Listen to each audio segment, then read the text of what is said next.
Startuprad.io, your podcast and YouTube blog covering the German startup scene with news, interviews, and live events.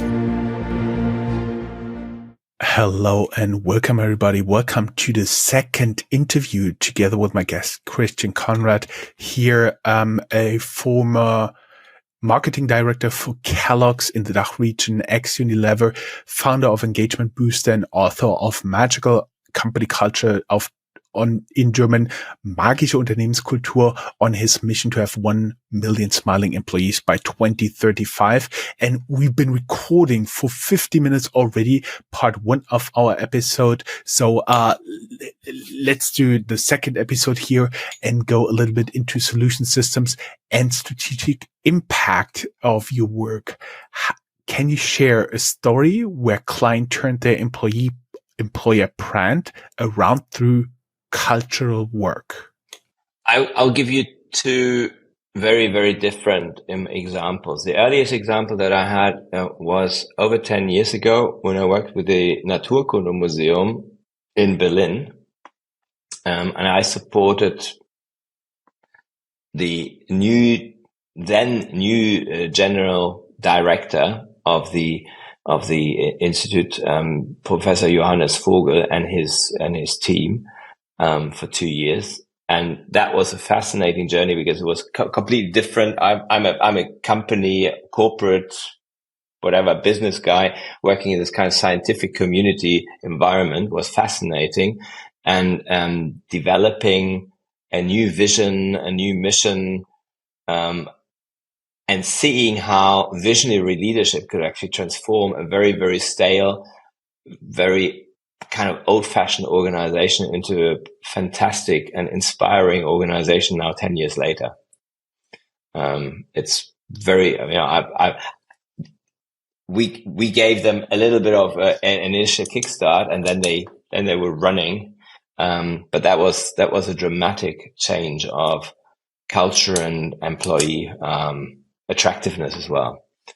And performance as well. And the other one is more recent. It's for a smallish company, but listed in the tech DAX in the environmental, in the renewable energies sector.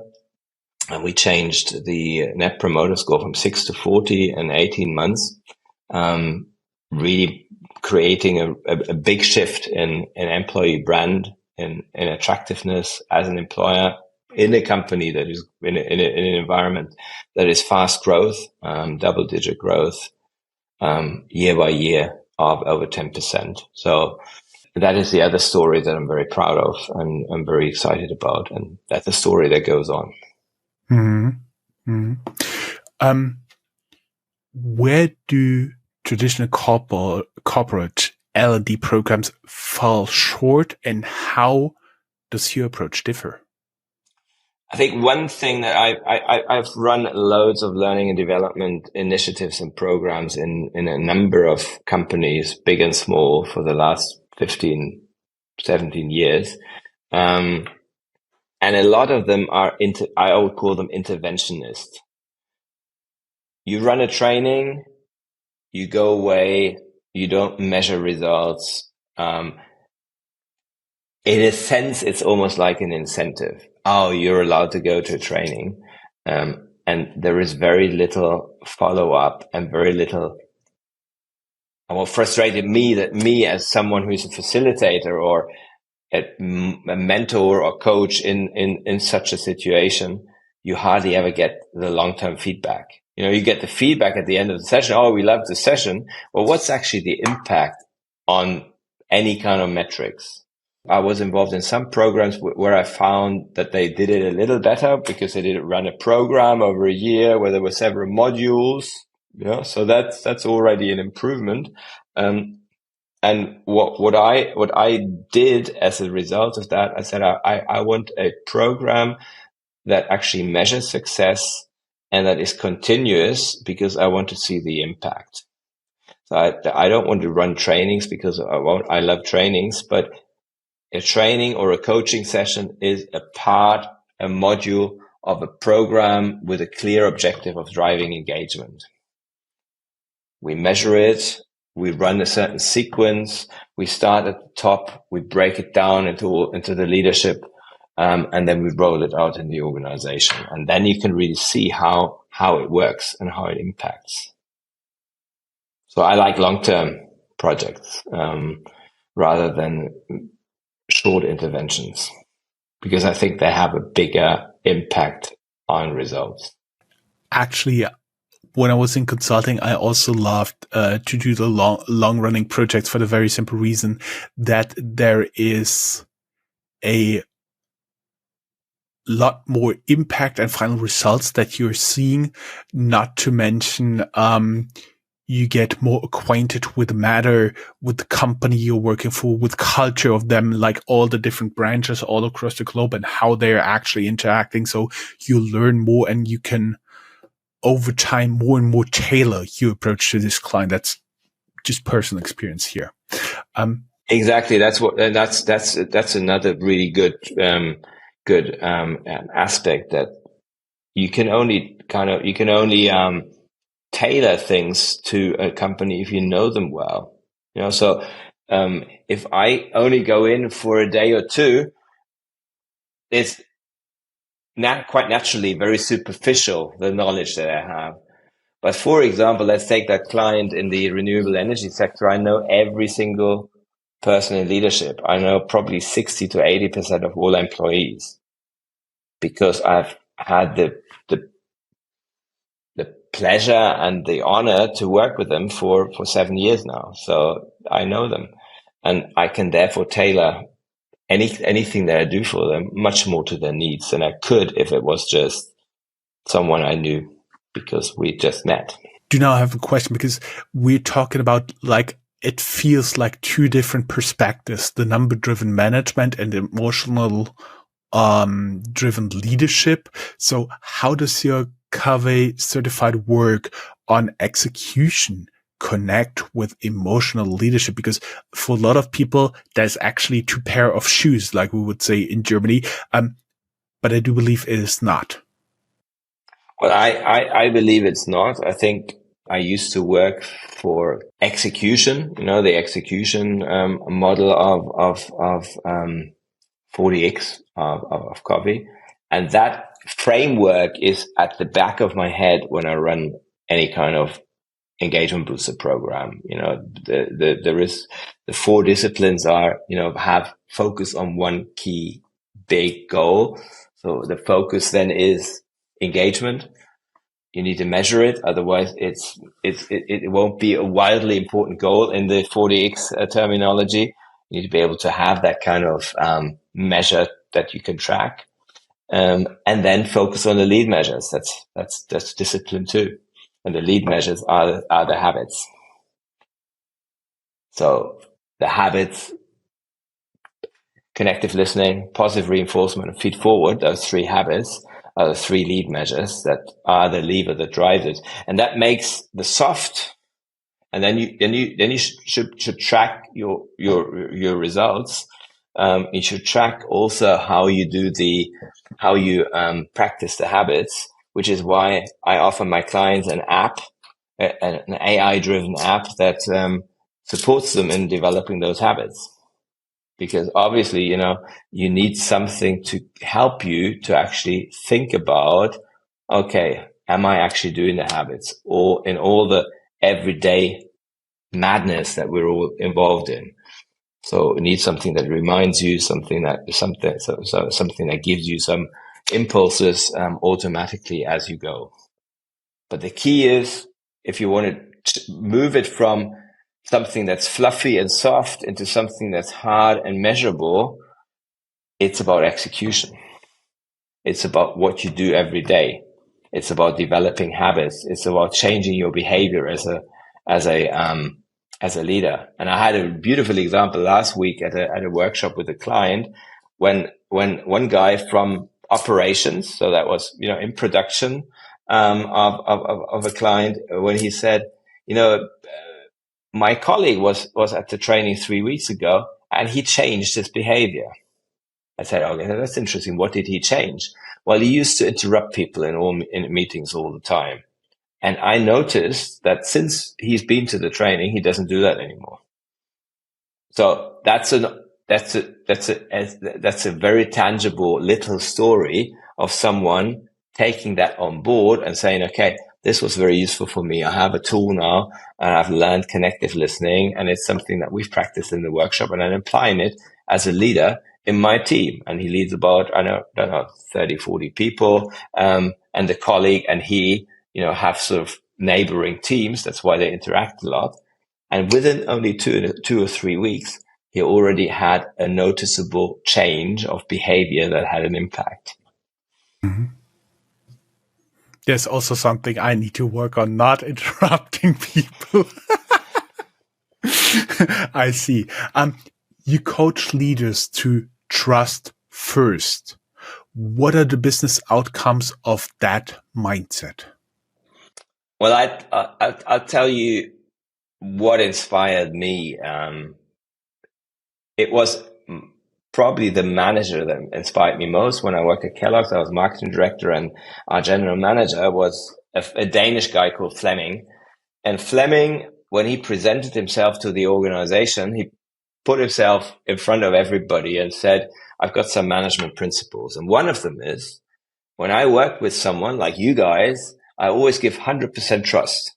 And only if that trust is abused, I will deduct. And for us, that was a huge paradigm shift, because we came from a culture more of fear, where you could be really happy if you had 20% trust of the management. So we had to cover our asses. We had to be careful. We had to hold back. And we didn't feel we could do a lot. We were not empowered. When Fleming told us, you give you 100% trust, and only if you abuse it, I deduct, he gave us a vote of confidence. And that released a lot of energy in a turnaround situation. And the best business benefits, better ideas, more empowerment, more initiative, more boldness, better execution, better teamwork. And you could put figures behind all of those in terms of business impact. And I think anybody who's listening, who's running an organization, probably knows what I'm talking about. If people actually believe in themselves, and I could feel it I could feel that trust and confidence, and the emotional signal that it gave me, or the little voice in my head said, wow, I don't want to disappoint him. That's a strong driver. Someone who gives you that kind of trust, you don't want to disappoint them. You want to honor that trust. That drives intrinsic motivation. It's not an extrinsic thing. It's not a bonus payment. Mm-hmm.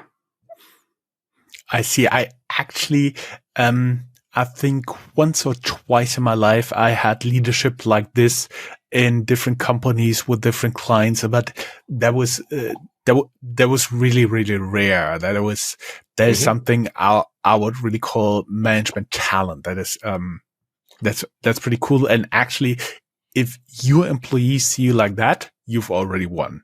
I was wondering, for like the closing words, what is your best advice for founders or executives who want to start tomorrow? I think the first thing that you should do is if you want to really start tomorrow, you go to 10 people in your organization and you ask them, can I have 5 minutes of your time?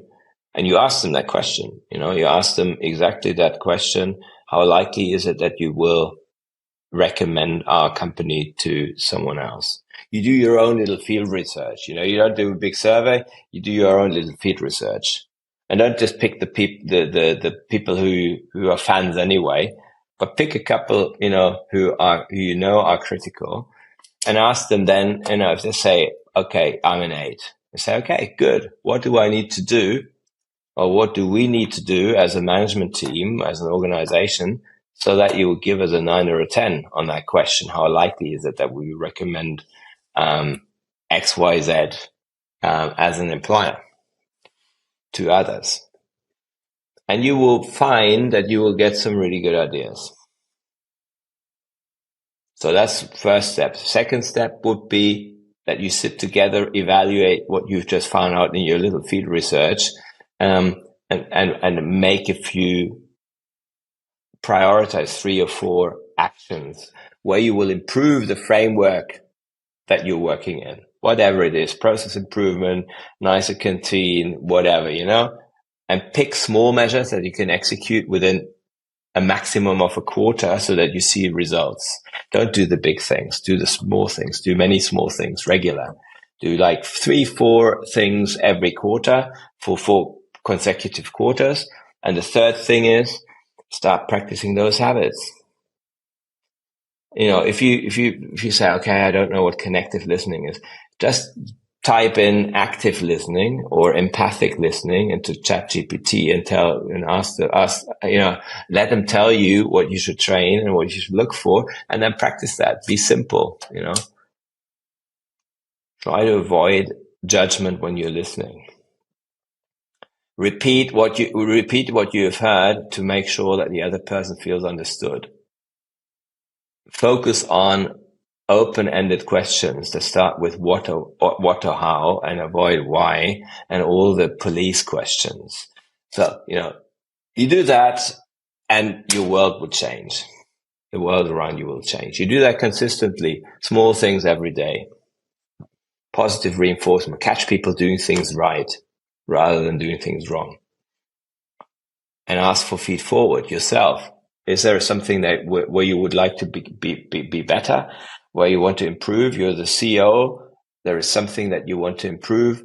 Every week, one little thing that you want to improve on, you go to 2 or 3 people and ask them, I've got this thing I want to improve. What tips do you have for me? No discussion, just accept their advice, their tips. And that builds connection. It shows you humility, but it also instills excellence in the organization, the drive for continuous improvement. So you do those 3 things. Measure, get some actions on the way, and start implementing those habits, and you will transform your organization within 12 months. Final question.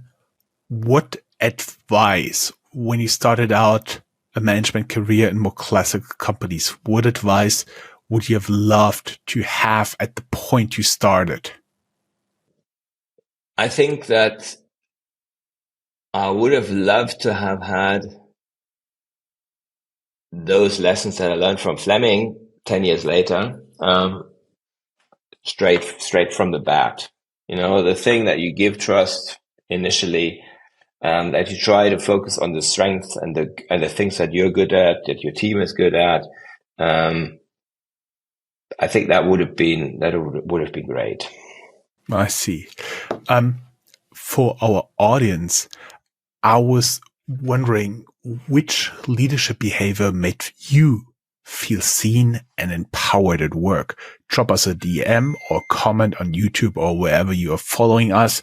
We might feature it in our next episode.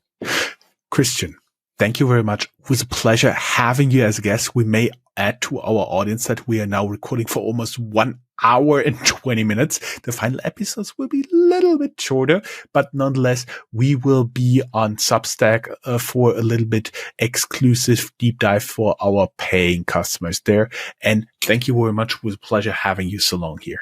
Thanks a lot, Jen. Thanks a lot for the great interview. Totally my pleasure. Have a good day. Bye-bye. Cheers. Bye-bye.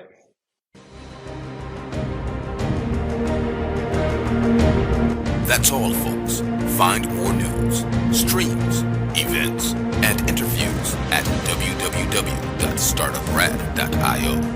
Remember, sharing is caring.